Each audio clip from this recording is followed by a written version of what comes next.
All right, Merch Minds podcast episode number 73. And a lot to get to today.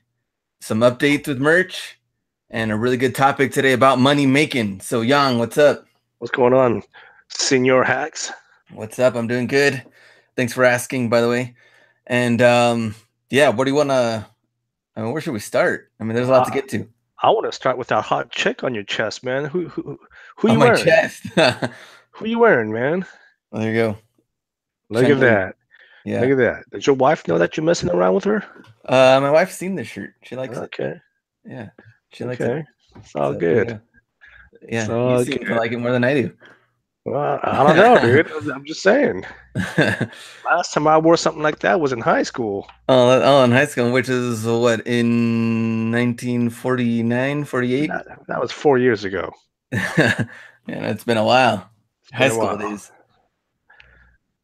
So what's up, man? And well, I mean, merch wise, there's a little bit going on, Oh, which a little bit. There's a lot going on. there's a little bit going on as far as sales go. No, there's a lot going on. Well, since you brought it up, man, how are your numbers? So right after St. Patrick's Day, we saw a pretty good fall, which we pretty much knew was going to happen. And then right I after didn't think it that, was gonna be that bad though. oh, it ended up being worse. Oh man, I knew the numbers were gonna fall, but I didn't think it was gonna be that bad. It was not like this last year. And we'll talk about that, man. How are your Yeah. numbers, dude? Oh, so you want to do the quote full number breakdown already? Yeah, we'll do the breakdown and then we'll get into the topics. All right, all right, We'll talk about what we think is going on with Amazon. all right. So last 7 days, products sold 125, estimated royalties $434.95. So, Okay. on my strong end, about a week and a half ago, I think I was up to like 700 range on the strong day. And then for the most part, they were like in the 600s. And then I saw it go to 500s. And now it's pretty steady at like the 450, 475 range at the end of the days. So hmm that's Well, where let, we're well, at. well, let me ask you, how was your sales yesterday? I think I sold 20 yesterday. How is it today? I think 10 so far. Okay. And the only reason well, here, you know what? Let me give you my numbers and then we'll get into it. Okay. So for me, the last 7 days, 79 shirts, product purchases for $1,706.09. And my royalties is $398.61. So I'm not too far off from what you're doing. I'm obviously selling less shirts. Um, yeah, so let's talk about this, right? So I like I said, I kind of knew that the numbers were going to drop uh, right after St. Patty's Day. I mean, we've been talking about this, um, we talked about this for a bunch of times now. We were all, we always said that St. Patty's Day was a good holiday for T-shirts, Mhm. and it was. I did really good on St. Patty's Day. I sold numerous shirts. And if you guys been listening to the podcast, just 2 weeks ago, I was doing well over 200 shirts per week. Um, and now, I mean, my number's been cut like 50%, maybe even more. I think even Uh, more because I remember you were at one point at least I was doing like $900 220. Yeah, I was doing like no more than that, man. I for was at the like for the 7 days though. yeah, I think it was even more than that. I can't remember, man. I guess I would have to go back and listen to the episodes a couple of weeks ago. But I think at one point I was doing like 220 shirts in 1 week, over 1K, and my numbers significantly dropped. And I don't remember it being like this in the past. Yeah. Um, there's something going on at Amazon. Uh, we don't know what it is. It's frustrating as hell. But you know what? That's just how it is. I mean, at the end of the day, I'm always grateful to even have this opportunity. And we talked about how Amazon can change things up, and it's not our sandlot. Things like this are going to happen. Something that's out of our control. And I see a lot of people. They're frustrated as well. Some people are saying some really nasty things about Amazon, and if you're one of those people, I would say, look, If you're that pissed, and we've been saying this since we started the podcast, if you're that pissed about how Amazon operates their own business, maybe this isn't the platform for you. I complain, I'm frustrated, but at the end of the day, I'm still very grateful. Yeah, when you posted about, numbers kind of struggling and your thoughts of throttling, I was like, this is just another young bitch fest that we're used to. Really didn't think anything new. Hey man, And I hey, really hold on, dude. When do I ever bitch, man? What, what the when what the hell? when I, we're on yo, episode 73, so I guess 73 episodes ago. dude, man, I might go on my little rants every now and then, man. I don't bitch.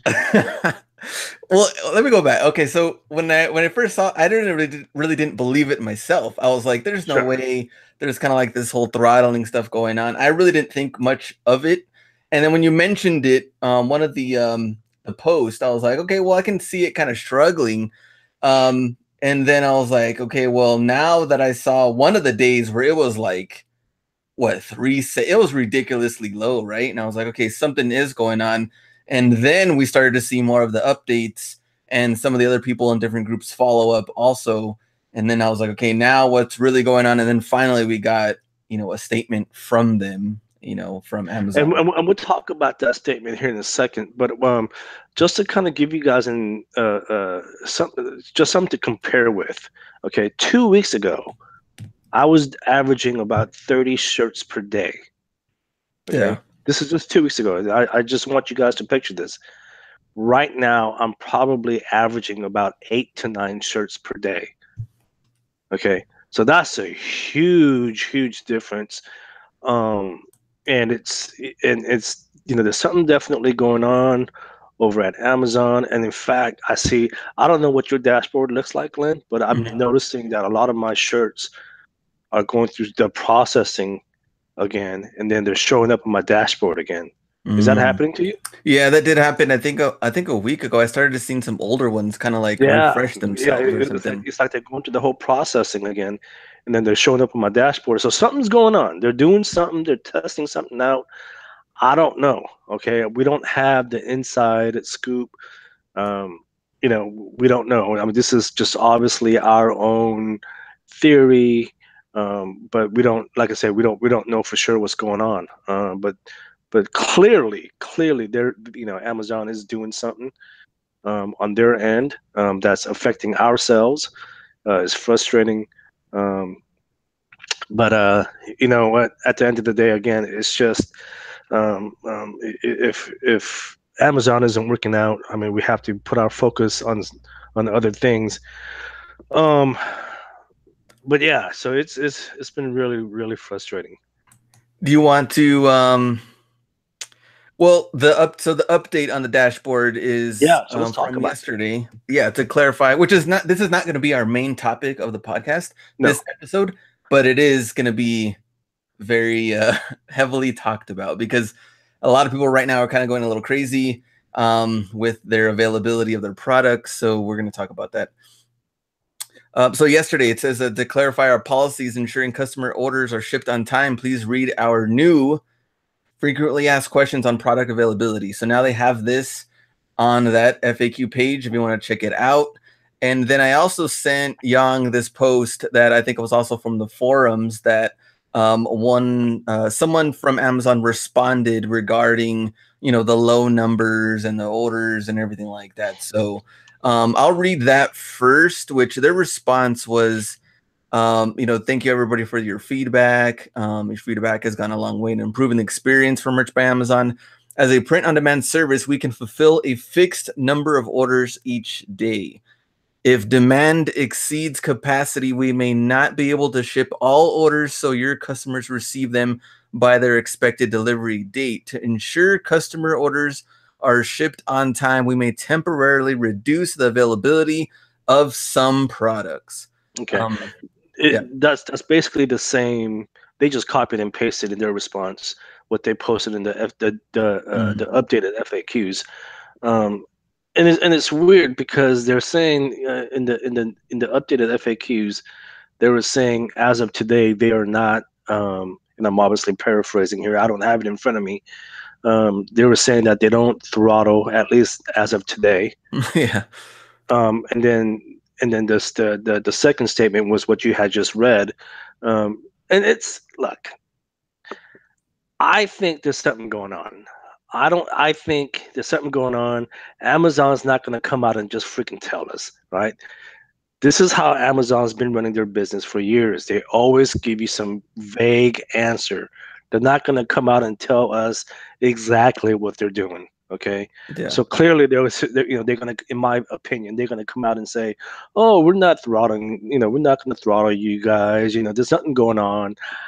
I call BS. I think they're doing something. They're probably testing something out. They're doing something. So I don't buy that. I don't buy that statement. And even to follow up on that, which is pretty funny because a lot of the comments and responses, like in our Facebook group and some of the other ones, they thought it was funny that on the FAQ page, one of the questions is, "Why are my sales higher or lower than normal?" Which that's pretty funny because it's kind of like, "Why are my sales higher?" So now your I question. don't want higher numbers. I know. I I don't want it to know. be normal. And then, why are they so high? What is Uh, this? Something that was sick April Fool's joke? so that was pretty funny. So why are my sales higher or lower than normal?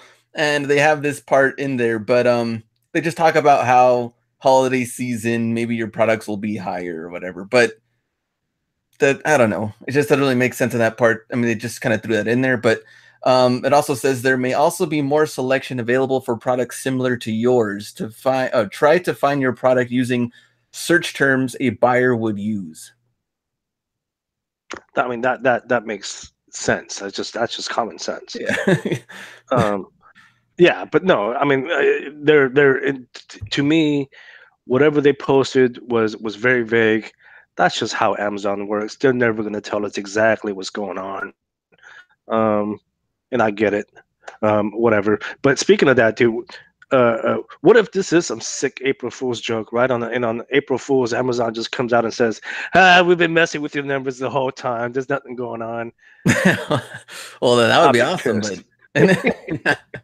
but if we know Um, them, we know that I mean same thing. I just agree with you. I mean they're trying to figure out capacity issues and grow and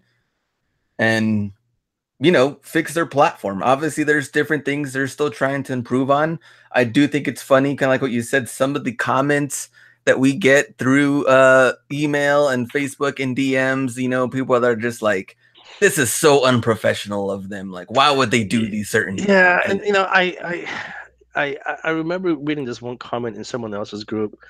This guy was complaining and stuff about what Amazon's doing, and it's just, but well, first of all, you have to realize Amazon never knew how popular this platform was going to be. Okay, and because it grew so fast, they're trying to play catch up, mhm. and because technically they are a technology company, whenever they do something like that, it's going to affect the technology side of the business.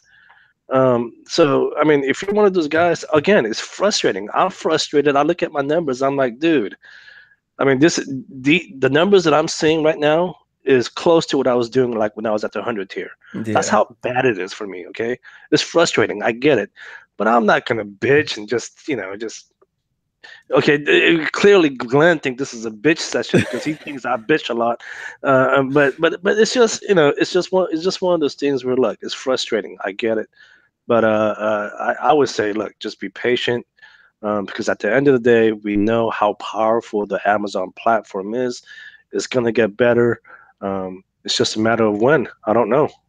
I don't have Yeah. that answer for you. Yeah, we don't know when, we don't know. And like we talked about before, like this is just hoodies, long sleeve t-shirts.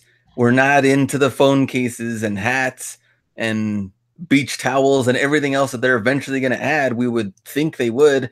We're not even there yet. So when they start adding more products, they got to make sure they're ready to even handle all of these orders that are going to come in. And I mean, it's only 2 years old. I mean, it's really just a baby platform. Yeah, and you know what? And there's some things that they're doing right now. Like obviously we don't agree with. Like I remember one of the comments was, well, if they're having capacity issues, why are they still tearing people up, and why are they still accepting applications? Look, why do I do certain things? Okay, look, we all do stupid things. Okay, no one's perfect. But you know what? But so here's a funny thing, Glenn.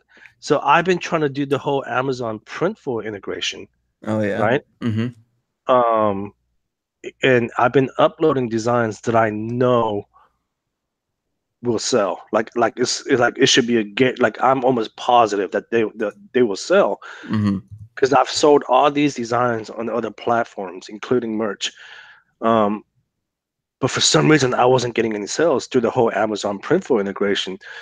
So I went into a few of my designs and I tried to add them to my own personal cart. Like I was going through the whole process of trying to buy my shirt. Mm-hmm. I can't add those shirts into my cart. So it's not just merch that's broken. The Amazon Printful integration apparently is broken too. Hmm. So there's something going on. Now, obviously, that's more on the FBA side. So I reached out to Jeff Davison because he's the only other person that I know that's doing the Amazon Printful integration. Yeah. And he said he was having the same issue. He said, I can't add my own shirts into my cart. So he reached out to Printful. I know he does a lot of business with Printful, and so he reached out to Printful, and Printful told him that everything looks good on their end. So it's probably the Mm. Amazon side. Yeah. So Amazon, just in general, sounds like they're just breaking all over the damn place. Yeah, and I think that I mean the big thing that has to do with that is you know, product availability and searchability because they're technically two different things. I mean, can merch handle the load on printing all these things? Maybe, maybe not. But also at the same time, can someone find your item through Amazon if they are messing with numbers and stuff behind the listings? They're kind of two totally different things. And like you said, the Printful part, they're good to go. So now it becomes kind of like the listing issue on the Amazon part and be able to find that and to get it Yeah, through. And because I've been really trying to. So here's the thing. So I'm still doing my Etsy store. Um, I'm still doing averaging about anywhere between $400 to $500 per month Mhm. on Etsy. But I know obviously Amazon has better potential. So I've been focusing on my Amazon Printful integration, but I haven't been getting any sales, and it made no sense. Like I can probably have more sales on Zazzle right now with these designs. That's how confident I was, and they weren't selling. So I went in and I checked, and I can't add them to the cart. So something's definitely broken, man. And it's not just merch; it's definitely Amazon in general. Yeah. Um, and I don't know if that's all connected or not, but who knows? It is frustrating though. So let me ask you this question before we continue to our topic. If you are, let's say, someone out there that I mean, you've made your fair share and decent amount of money already so far. Let's say through the merch platform. But let's say you were a rookie, you're at 25 tier, 10, no, let's say you're at 25. You know, you've sold some shirts. You're at 25 tier. Your advice was be patient.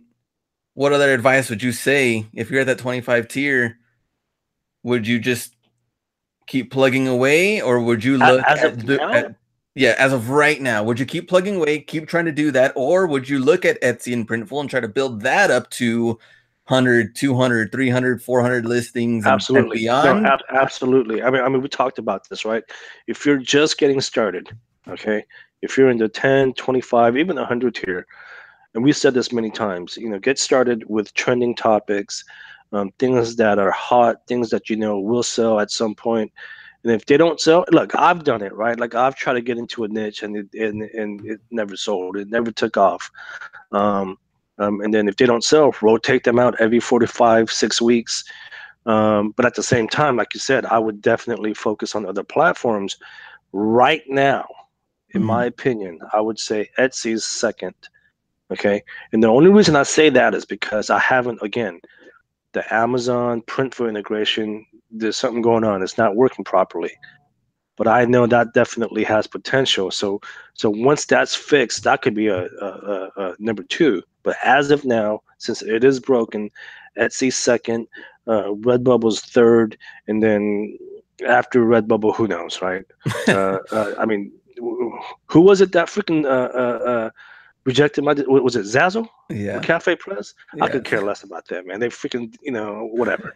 Um, What and now going back to the Printful part, so our buddy Thrift Shop Hustler also recently posted a video about selling custom designed backpacks with Printful. Did you see that? I did see the backpacks. They freaking look ugly, man. That's something I don't want to sell. Uh, they look hideous. I don't want to mess with those. But yeah, but I mean, Printful's blowing up, man, and you guys have to realize, look, Printful doesn't just do Amazon integration and Etsy integration. They they also supply thousands and thousands of independent Shopify stores, right? Yeah. So it's not a Mhm. small company anymore. These guys are, they're big time now. Yeah. So I mean, I would definitely look into getting into those other platforms that I mentioned. Um, yeah, absolutely. Hey, so check it out. Um, what am I, like 3, 4 weeks into Penji? Oh, okay. Okay. Things are looking good, man. They're pumping out designs so damn fast. They all look good for the most part. Um, my problem is I can't come up with enough concepts to give them. Oh, okay. So But that's but that's but gonna be your next thing though, is getting a bunch of ideas ready. yeah, I mean that's how fast they're pumping them out. They're just like within definitely 24 to 48 hours. They're pumping them out. For the most part, they're I'm really satisfied. I can't complain. I've had them revise a few designs. Um, Communication's really good. The back end's really good. Um, yeah, it's super cool. Again, if you guys haven't heard that episode with Jonathan, that was, I don't know, what, 3, 4 episodes ago. Go check that Mhm. out. Um, and if you guys do decide to sign up, use our discount code. You get 10% off. It's Nova N number 0VA. Um, I use that discount code myself because I'm a cheap ass. Um, but yeah, so pretty satisfied with that. That's pretty cool. And how And, many designs, let's say for like a week, you just say that like last week, how many designs do you think you got? Like 5 to 7 or 8 to 10 no, or no, this week I got maybe 12, okay. maybe more. I don't remember. Um, but before we get into the topic, dude, check this out, man. So next week I have another meeting with my boss. Okay. Dude, I don't know, man. I got a feeling something's gonna change here. I got a feeling something's gonna change. And if you guys don't know what I'm talking about, so um, I have this position where I'm in the office, and then I also work from home a lot, and I'm trying to convince my boss to let me work from home full time. And if that's the case, I've been thinking about maybe possibly moving down to Southern California, only because my parents live there. And I was telling Glenn this, man. I was like, man, last time I saw my mom, dude, it really broke my heart because she's getting older and older, and she just looks more frail. And I hate saying this, but she probably only has like another 5, 10 years left before she passes. Yeah. So with that,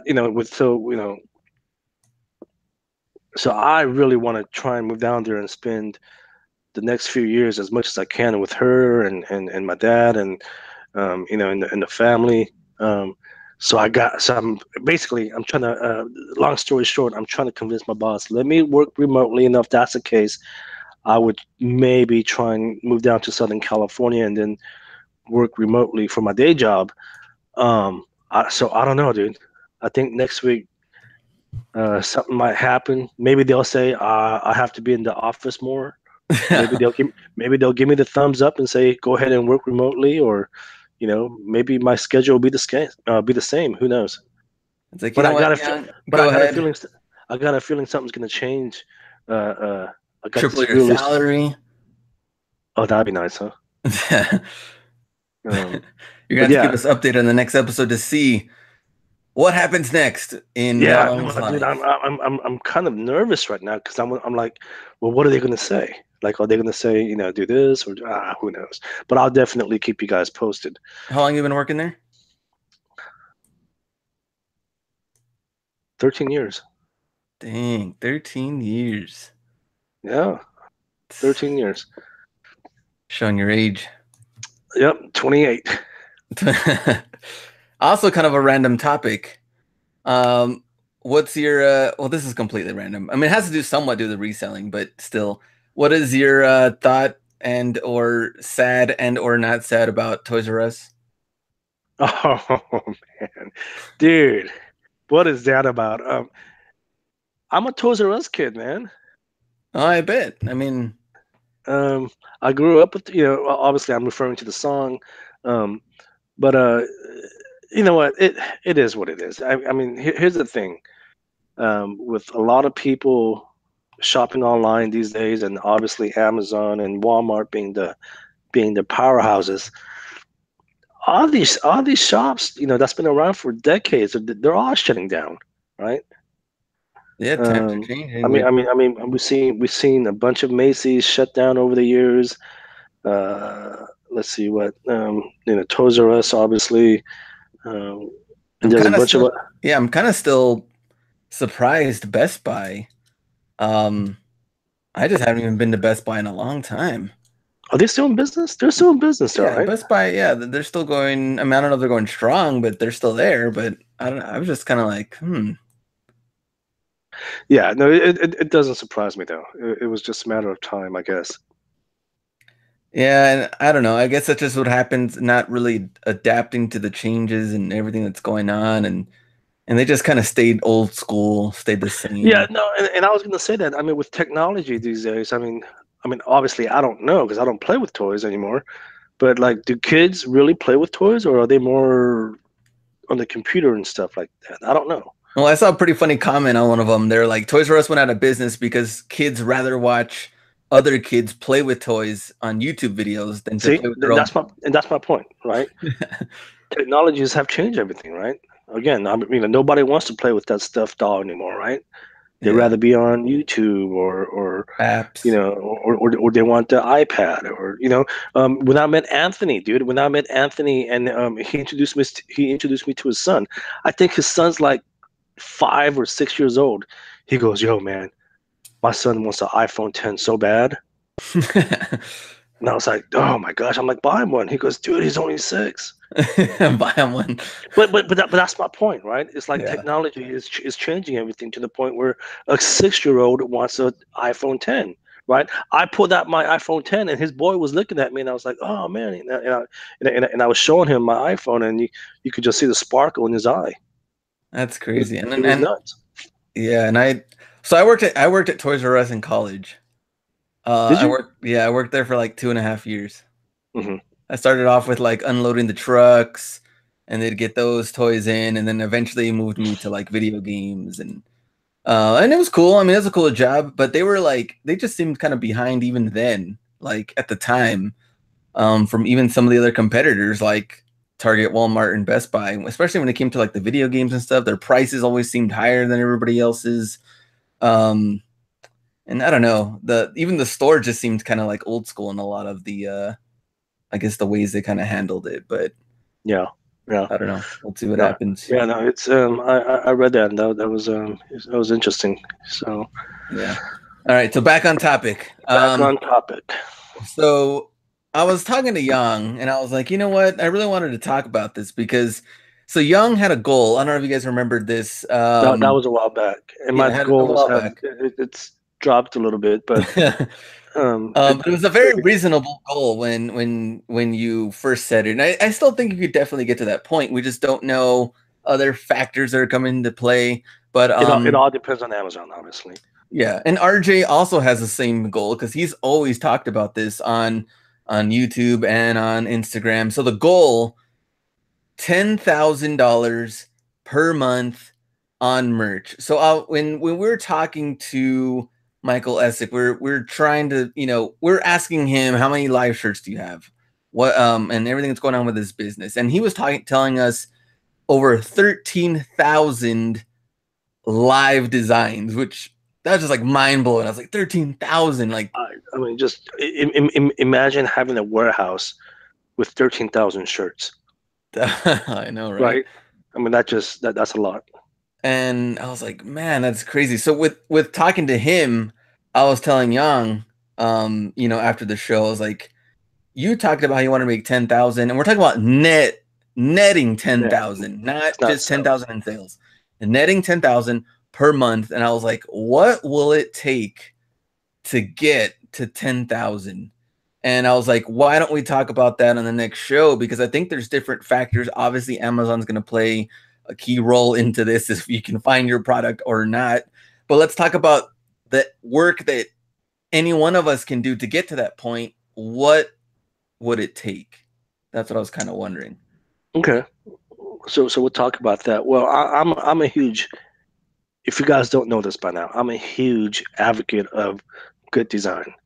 Right, I've always talked about having good design, and that's still the case. I'm going to tell you guys always that the better it looks, it's going to sell. Now, that's not always the case. As we go on Amazon and we see all these random shirts that has just poor quality designs, and they all have BSRs, right?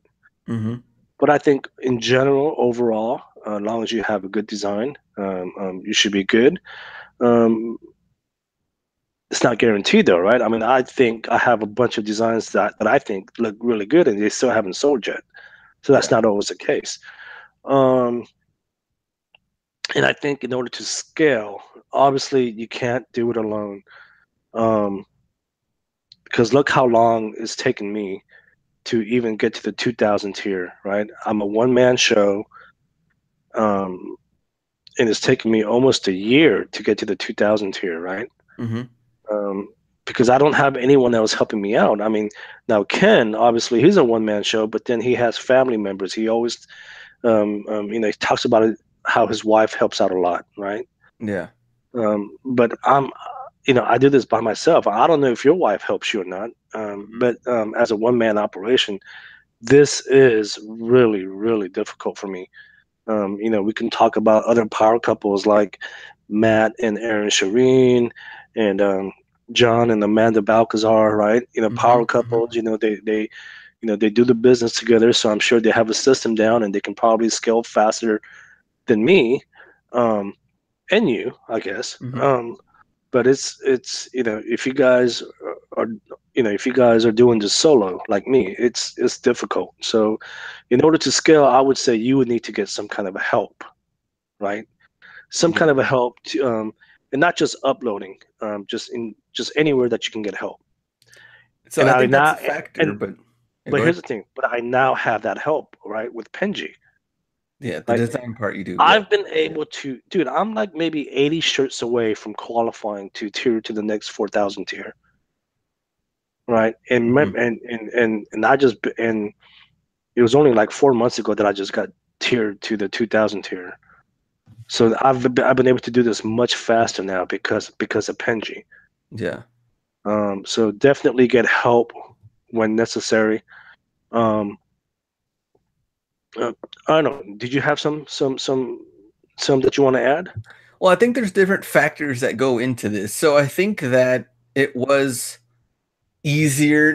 I mean, nothing's ever easy, but I think it was Well, easier but to you're right. maybe get to that point. It was much easier in the beginning. Yeah. I think those are some of the factors. So maybe, I mean, I think there's three factors that come into play right off the bat. I think that obviously are a huge thing into this. So number one is obviously the design part. Um, I think not only do you have to have good designs, you have to also have designs in different, in trending ideas and in the back niches, that's like, okay, when the trends die down, you're still good on other niches that are still, selling, they're still somewhat popular. But you're also playing extreme numbers game. I think that if you were going to meet 10,000 and you got to that point with a certain amount of low amount of shirts, I think either one, you were doing trademarked things because we've seen people post, well, especially in the past, like huge numbers, and then they figure out they were doing trademark stuff, and then you never heard from them again. Or the second part, they own the trademark, and then now they're capitalizing on those type of things. They can also build on that part. But regardless, I think you still need to play the numbers game and to really, really grow that because RJ, I'm trying to think, some of our interviews in the past. I don't remember how many he had. I know he had more live designs than we did. Hmm. And then obviously the Michael Essick part is like the extreme part because I think 13 plus thousand, he has to be the highest we've ever interviewed, right? As far as live designs, I don't think. Yeah, I think Ken, if my memory serves me correctly, Ken was a little under 10,000. Yeah. Okay. So he's like right under 10. So the last update, like from RJ, he had, I think he ended up making around like 48 or 4,200 for the last um merch update that I saw for the last month. Now, we're also throwing in there, which he's talked to us about, paying designers, paying the He uploaders. does have more. He Yeah, does have expenses. he said that most that cost him about $1,800 more or less. Okay. So let's say take that out. Let's say he's netting 3,000 from that. So, and even then that I remember, I think it had to have been like around 4,000 live designs or something. I mean, which kind of makes more sense now if you're talking about 4,000, 8,000, 12,000. So if you're tripling it, 12,000 live designs and you're netting 3,000, that would put you at 9,000 for the month, which is what Michael Essick is doing. Don't you think that's kind of weird? Like even breaking It, it it, down that it, way. it makes sense. It does make sense. But yeah, no, it's. I mean, a lot of factor plays into it, right? I mean, you can say, uh, you mentioned the trend, or you just happen to have a really good design that just sells well year round. And hey, I'm not. I don't mean to brag or boast, but I have a design right now. It's an evergreen design shirt. I've had it since last January, and to this day, it sells multiple quantities every freaking day. The the BSR is under 100,000 Mm-hmm. every day. I have 4.5 star reviews, like 15 reviews. So it just constantly sells every day. Um, some could say it's a good design. Some could say, I got lucky. Who knows, right? So luck plays a factor, but yeah, no, it's just I don't know, man. I'm just not a fan of trying to scale. How should I put this, man? I'm not a big fan of just putting up random designs, hoping that it's gonna sell, right? Mm-hmm. There's that old adage in reselling: the more products you have, the more you're gonna sell. Yeah. I'm not about that in merch, right? And I've said this 100 times now, right? I'm more about having good designs and hoping that'll sell. And for me, in my opinion, I mean, unless someone can prove me wrong, I mean, I think it's worked because I only have what, uh 16 or like 1,500 shirts live, Mm-hmm. and I'm doing $3,000 a month consistently. Yeah. I don't know. I think you were one of those. I don't know too many that people out there that aren't playing really like the huge numbers game that were putting up numbers like that. And what you the thing is too is that when I've noticed your designs is that you also not only is it good design, but it's also the factor of like being creative with it with the idea. Like I think your idea behind it is different too than what I've seen. Kind of, I think a lot of people are just trying to copy the ones that are already out there, and then you're just kind of flooding the same ones over and over again. And I noticed it Dude, with yours; it's different. yeah, dude, you know how many times I came up with an original concept, and Yeah, then like 2 days later, there's like 50 of them. yeah. So I I do, I swear. do think that's a really good factor to put into the thing that is not necessarily copying, of course, the same ideas and you're making it yourself, but using those same maybe of like niches and ideas and creating your own type of concept, creative concepts with idea and design, Hmm. make it into solid shirt. Yeah. Um, but getting back on track with the 10th, I mean, I mean, the way RJ is doing it, he definitely has expenses, right? And so for him, for again, since he does have expenses, he has VAs and designers.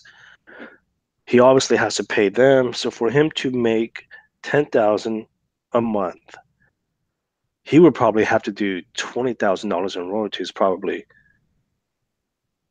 Yeah, that would. right? Or maybe just a little under, because, like I said, he has to pay his designers, he has to pay his uploader. I don't know if there's anyone, any, I don't know if anyone does social media for him, but he would essentially have to do about 18,000 for him to net 10,000. Yeah, that's very true. Right. And then Hmm. we talked about we talked about Michael Essek, great guy, by the way.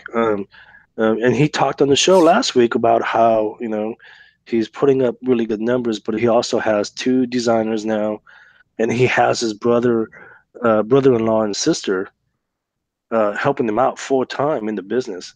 Yeah.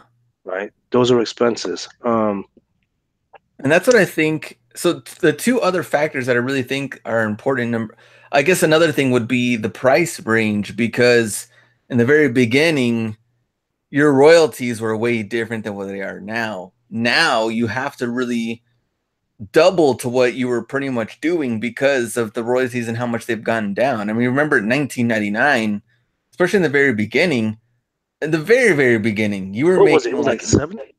more. You were making like, I think it was like 864 or something. Wow. And then they went down, and then they went down again. So now that's totally different, because now we're at what, the 535 range? Is that Hmm. what it is for the 1999? Something. Um, I'm predicting next year it's going to go down to about 50 cents. So we're talking about, I mean, you're technically putting in double the work that you normally would maybe a year and a half ago. Of course, when it first started, that was totally different, because they kind of changed that very quickly. That didn't last very long when it was that high. But Hmm. even then, at one point, it was like $7 and something at 1999, and then we saw the next decrease and so on. Which it's not. We know it's not going to go up from Right. here on out. So But then there's also, I guess you can also, there's people that follow trends, right? Which I think everyone should do. But if that's what you're constantly, for instance, a good example would be the uh, what you call it, the eclipse, right? yeah, A lot of people made a lot of money with the eclipse shirts, and then as soon as the eclipse was over, their numbers tanked, right? yeah, So you can say, "Oh, well, I made $40,000 or $50,000, in the first 2 3 months leading up to the eclipse." Well, that's great, but then once the trend is over, your numbers tank. So I think there should be a good balance of both trending and evergreen designs, yeah, right? You can't just rely on, um, um, and we're all going through that right now, right? St. Patty's Day is over, right? And my numbers tank. Granted, I think there's something else going on within the Amazon, but my numbers have tanked. yeah, So I think uh, uh, uh, doing both evergreen and trends, you should definitely do both. Don't just focus on one or the other. Definitely do both. yeah. No, I totally agree with that. And I think, what was the other, oh, man, what else was going to talk about the last factor as far as the shirt thing? See, now I totally forgot what I was going to say. Oh, my last factor would be, um, I think you'd have to really, I think just like everything else, because I've talked about this with Ken the Hustlebee before, as far as going all in, like on a certain business and or company or something that you're spending all your attention on to grow it and to spend that much time on it. I think you really, really have to be dedicated to get those high numbers. And let me tell you why I feel that it's a lot harder, I think, to get to that point for, like, let's say me, you, the Jersey guys, things like that, because there's so many other things going on that you have to almost pretty much, like, if this is your job now and you're going to build it up like Michael Essick and you're going to do that thing, almost like what he talked about with showing his monthly numbers and his website and all of that, he's behind and he didn't really, follow up on a lot of those things because you're really like dedicated to that one thing to grow it. And in my end, like, all right, I'm selling on eBay, I'm doing YouTube videos, things like you're working full time. Mhm. Like, and the Jersey guys, they have a full blown Amazon business, and they're also trying to, to mix in the videos and doing their own podcasts, things like that. But these are also outside factors that are spending more time away from your merch business, but you also wouldn't go all in on the merch business because you don't have 100% control. Yeah, but I think in Michael's case though, he, and we said this last week when we interviewed him, he was one of the original guys that got in Mm-hmm. when there were hardly any freaking restrictions. So he was able to, and you too, right? You Yeah. guys were able to scale your account really fast, right?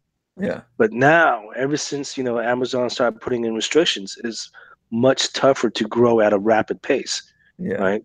So I think both you and him, you guys, you guys were lucky in the sense that you guys were able to scale really fast to the point where by the time Amazon started implementing all kinds of crazy restrictions, you guys were generating enough numbers where to the point where, at least in Michael's case, now he was able to hire, his brother and his brother-in-law and sister and whatnot. Yeah. And You also what's can't gonna you can't do that no more. You yeah, really I think can't do that's that no totally more. different. And it's almost like being right there at the right time, Mhm. like when Chris Green was first talking about it. That was like like the first month or two of merch. Like that's crazy to jump on it right then and there because Right. it was just like a And totally guys, something we've never seen. yeah, I didn't join until a half a year later. Because even though Glenn told me about it in December, and I just kind of waved him off, and then he told me how much money he was making, and I was like, what the hell? And so by the time I put in my application, Amazon's like, whoa, we're not accepting any more applications, and it took me another 3 months to get accepted. So it's much tougher, man. Amazon, this whole platform has changed significantly since it first started, and it's much tougher. There's a lot more competition, um, and the royalties are just getting lower and lower. Um, Amazon's is they're constantly putting in new, uh, uh, uh, they're updating their terms of services. They're adding certain things and changing certain things. It's getting tougher. Yeah. I totally agree with that. And I think that, so I guess to really break it down, what I feel the final things, what would it take to make 10,000? These are the things I really think you would need. Number one, you would need good quality, design wise, but in numbers that you're doing the niches and you're doing the trends. Number two, your pricing needs to be good. You're making at least 535 plus a shirt, because if you're making three something, two something, I mean, that's going to be really tough to eventually get to the 10,000 point. Number three, I think you need a lot of time and effort put into the focus into this business without the outside distractions of maybe could be your job or making YouTube videos or making podcasts and other random things you're doing. You'd have to really focus on this business that you're 100% dedicated to grow it. Not that not all of us are, but to really, really not have those other factors, which is extremely tough because we have to make a living. We have to do other things that, of course, we enjoy doing, but I think that you'd have to have that laser focus to build it up. And number four, you do need the help to eventually go out there and build the numbers up to get more shirts out there in a quantity, playing the numbers game. Like Michael Essex, he's doing, let's say you're doing 10,000, 12, 14,000 plus live designs. That's out of control. I think you're putting yourself in a way better position to get to that point. But I think that's pretty much, I think, the four that you would need, and you need to start now. And I would just add as an extra bonus, put like a little asterisk around it, is maybe traffic. Like, how are you going to I mean, yeah, we all know Amazon is good about having organic traffic, but at the same time, you can really try and um, add more traffic to it. Obviously, AMS is broken as well, but Yeah, that's how else are you driving traffic to your shirts? Are you utilizing social media? It may or may not seem like merch might come out with their own uh, uh, targeting system, ads or something, because of that survey they sent out not too long ago. So how are you driving traffic to your own shirts, right? Are you utilizing social media or I mean, I guess the big talk lately is Pinterest. A lot of people are talking about Pinterest. So so that could be like a um, fifth bullet point. yeah. And you know what I like about Michael Essick that we really didn't talk about though was because I was talking about laser focused direction. His laser focused direction was purely on print on demand. It wasn't even just on merch. He already had what at least 2 to 3 years experience in print on demand before merch came out. He was already selling on Redbubble. He was already selling on all these platforms, and you can even see his numbers breakdowns on his website before merch even came out. Now that's awesome because he already had that experience and building it up. So it's almost like when merch came, this was like a bonus for him. So that's why he's still making really good money on the other platforms other than merch. Right, right. Yeah, no, you know what? It'd be really nice if he can start doing his income reports again and just break everything down. I mean, his income reports were always really good because, like I said, he would make those graphs, and I'm just like, I was always impressed by how much time he would put into it. That's something I just can't do. Um, but yeah, no, he definitely is putting up some solid numbers. But yeah, I think those factors are if you can somehow master those factors, I think you're on your way to make a minimum of 10,000 a month. And every month is different, right? I mean, this one month you could do 8,000, the following month you could do 12, but if you can just average out 10,000 a month, I think, in our opinions, these bullet points would probably be the way to go about doing it, Yeah, and right? then of course taking And and action and and, doing and the work. obviously, look, this is just our opinions. If you guys want to add something to our bullet points, feel free to message us. But let me ask you, man. And this is a serious question. I may or may not have asked you this before. If you're making $10,000 a month just on merch alone, would you quit selling eBay or stop doing some of that stuff? No, No. Okay. no. Why I is that? wouldn't. What was that? Why? Why? Because even at a certain point, I remember which was, let me see where this was. I mean, I wasn't anywhere near the 10,000 point, but at one point it was pretty consistent with like $5,000 to $7,000 range. Hmm. And Those are good numbers. yeah, and it was consistent. I'm looking at it here. So May 2016 through like February, March 2017, only one of those months was lower than $4,400. So it was really, really consistent. Five, six, seven, 9,000, one of them that was really, really doing good. But it never crossed my mind to quit the eBay side because I know that anything could change. And that was one of the things too that I have friends that still work at Toys R Us when I was working at in college, and they're Jesus, actually still they're working there still working. now. Yeah, they're still working there now, and they've been there for many, many years. And the thing is that when you play it safe, it's almost like you kind of like, okay, well, I can work here forever, I can retire, I can do this. The thing is like the way technology is moving, time is moving. I don't really see anything as ever being safe and secure and welcoming you in. And with merch kind of, really, really good numbers, I was like, yeah, this is cool. But what kind of work? What have to be done? What's gonna happen? Any of this could change. Yeah, So and it's gonna change. yeah, It's going definitely. to merch is gonna change, and people are gonna get pissed, and I'm gonna get pissed, and according to Glenn, I'm gonna start bitching. Yeah, things are gonna change, And and they're that's gonna why continue to change. I never, not that I didn't want to go all in on it, but I just Hmm. didn't want to do something to where I was like, okay, well, if I quit the eBay side and then let's say I start doing really, really good on merch, but then what if it starts to, kind of struggle a little bit or things happen, but I'm still making money.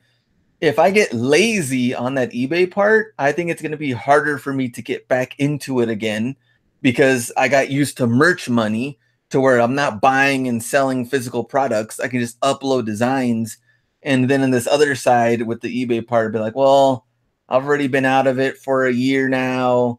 Now I have to go back to it. I don't know if I really want to do that. I really love just print on demand. I don't know about that stuff anymore. And then it's Yeah, like you kind of lose that, and now you have to not really relearn it, but maybe you won't be as exciting about it, I guess, excited about it anymore. And I just didn't really, yeah, I love doing it, so I just didn't want to leave it behind. yeah. Not just that, but Glenn also put some really really good numbers on eBay as well. I mean, he showed me some of his numbers in the past on eBay, and it's just, uh, I mean, trust me, you can live really well in some parts of the country with what Glenn's doing on eBay.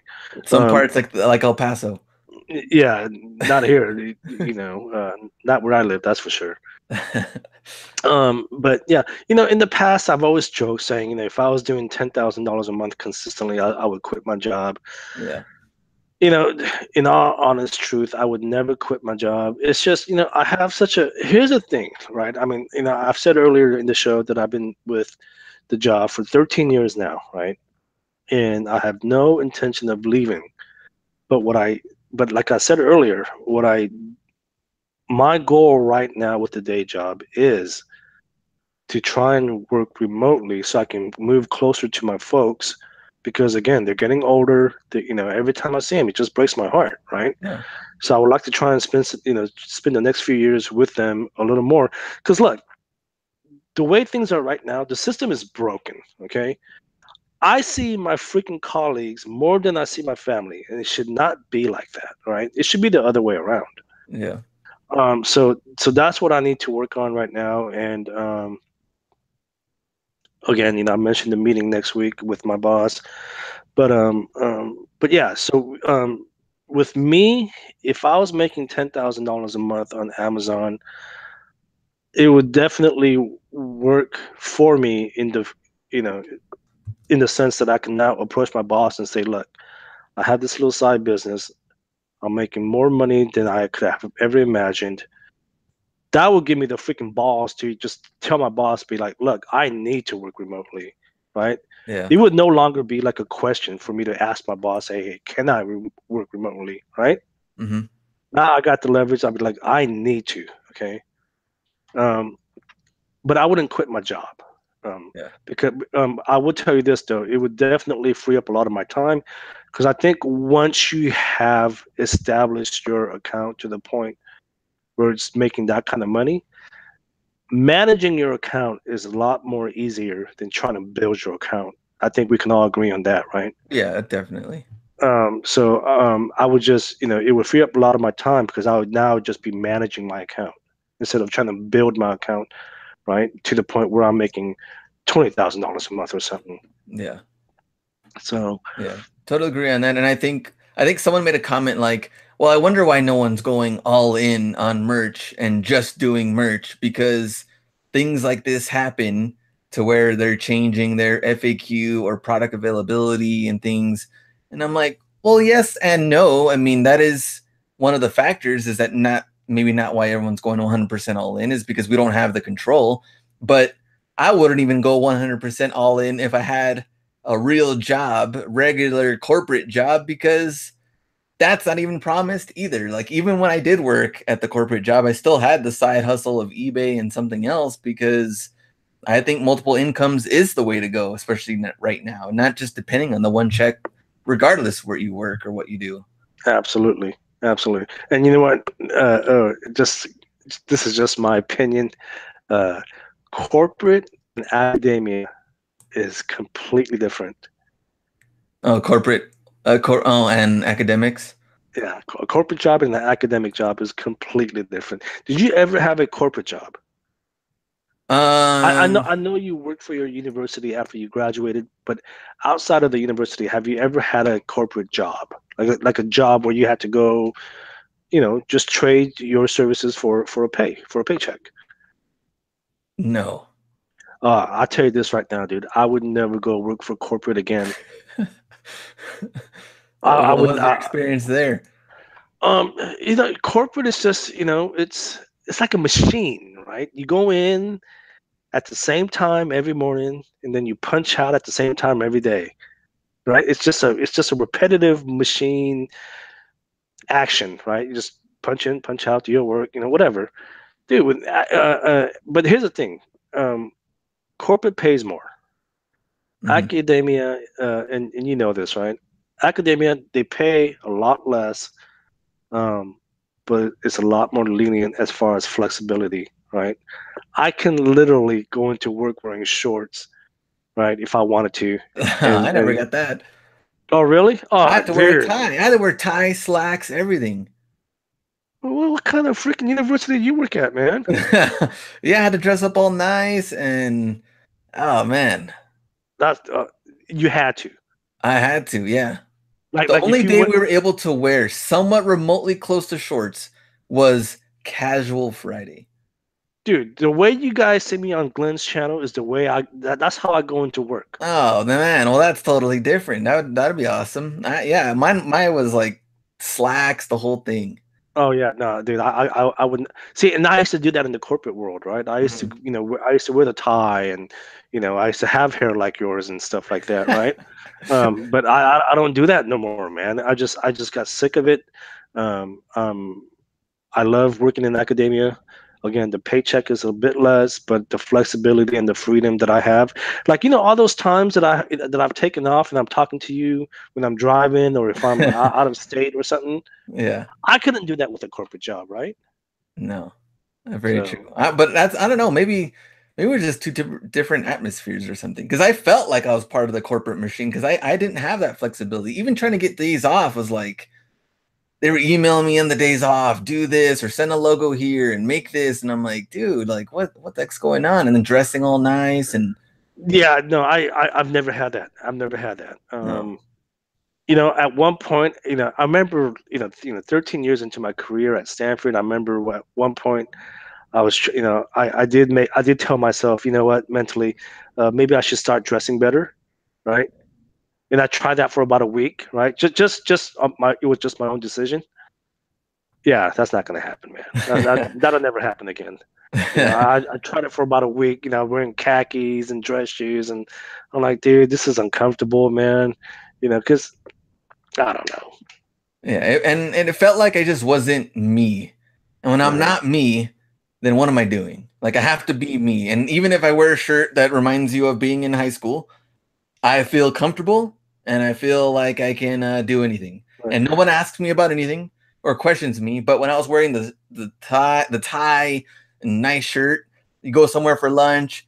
Oh, where do you work at? Oh, what do you do? It's like, oh, now I'm so made it seem like I was like some big shot when I was making like one third of what I'm doing now. Yeah. No, it's and maybe it's just the field that I'm in, or the department that I'm in, but it's just everyone else. I mean, even the students and everything. They're all obviously the students, right? They're all casual. Um, so I don't know. In my mind, I'm just, that's just not for me. Yeah. Well, you're in Cali. You're in California, man. It is a You got little some more freedom. laid back here too. Yeah. Yeah. Yeah. How the hell did we get into the topic of a corporate and dress code? I don't know. That's very true. So I think that's pretty much it. I mean, we kind of covered what we wanted to as far as the little setbacks on Amazon right now, and then with the what it would take to make 10,000 a month. But let me know if you're watching on YouTube in the comments what you think, what you would want to add in, any comments, and then of course on the Merch Minds Facebook group, you can also give us your feedback and let us know what you think. Yeah, and just tag me on Facebook. That's how you contact Young. Just tag That's him. how you contact me. All right. There we go. Anything else before we go? Nope. That's it. See you guys next week. Right. See ya.